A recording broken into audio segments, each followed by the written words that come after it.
Hiya Five, welcome to another daily read. We are now on chapter 49. We're nearly at the end of the book now. Hope you enjoy. There never used to be yellow-spotted lizards in the town of Green Lake. They didn't come to the area until after the lake dried up. But the townsfolk had heard about the red-eyed monsters living in the desert hills. One afternoon, Sam, the Onion Man, and his donkey Mary Lou were returning to his boat, which was anchored just a little bit offshore. It was late in November, and the peach trees had lost most of their leaves. "Sam!"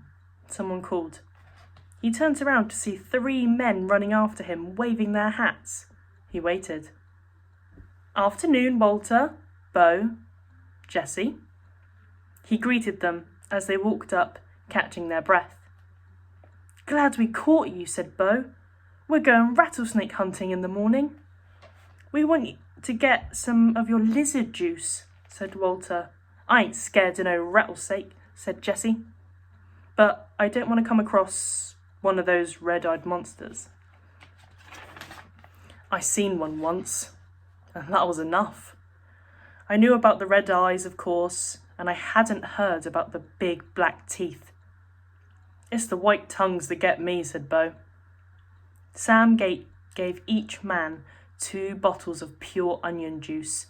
He told them to drink 1 bottle before going to bed that night, then a half bottle in the morning, and then a half bottle around lunchtime. "You sure this stuff works?" asked Walter. "I'll tell you what," said Sam. "If it doesn't, you can come back next week and I'll give you your money back." Walter looked around unsure as Bo and Jessie laughed. Then Sam laughed too. Even Mary Lou let out a rare hee-haw. "Just remember," Sam told the men before they left, "it's very important you drink the bottle tonight. You've got to get it in your bloodstream. The lizards don't like onion blood." Stanley and Zero sat in the back seat of Mrs. Moreno's BMW. The suitcase lay between them. It was locked, and they decided they'd let Stanley's father try and open it in his workshop. "You don't know what's in it, do you?" she asked. "No," said Stanley. "I didn't think so." The air conditioning was on, but they drove with the windows open as well because, no offence, but you boys smell really bad. Mrs. Moreno explained that she was a patient attorney. "I'm helping your father with the new product he's invented. He happened to mention your situation, so I did a little investigating. Clyde Livingston's sneakers were stolen sometime before 3:15. I found a young man, Derek June, who said that at 3:20 you were in the bathroom fishing your notebook out of the toilet. The 2 girls remembered seeing you come out of the boys' restroom carrying a wet notebook." Stanley felt his ears redden. Even after everything he'd been through, the memory still caused him to feel shame. "So you couldn't have stolen them?" said Mrs. Moreno. "He didn't. I did," said Zero. "You did what?" asked Mrs. Moreno. "I stole the sneakers." The lawyer actually turned round while driving and looked at him.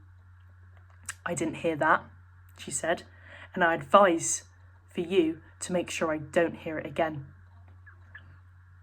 "What did my father invent?" Stanley asked. "Did he find a way to recycle sneakers?" "No, he's still working on that," explained Mrs. Moreno, "but he invented a product that eliminates foot odour. Here, I've got a sample in my briefcase. I wish I had more. You 2 could bathe in it." She opened her briefcase with one hand and passed a small bottle back to Stanley.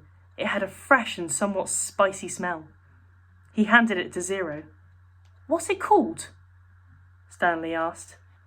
"We haven't come up with a name yet," said Mrs. Moreno. "It smells familiar," said Zero. "Peaches, right?" asked Mrs. Moreno. "That's what everyone says." A short while later, both boys fell asleep.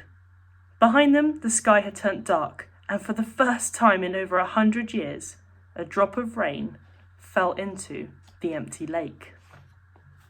Okay, so next time we will be reading with each other, it will be, let me check, yep, it will be the last chapter of the book. So I'm really excited to see you then. Bye, Year 5.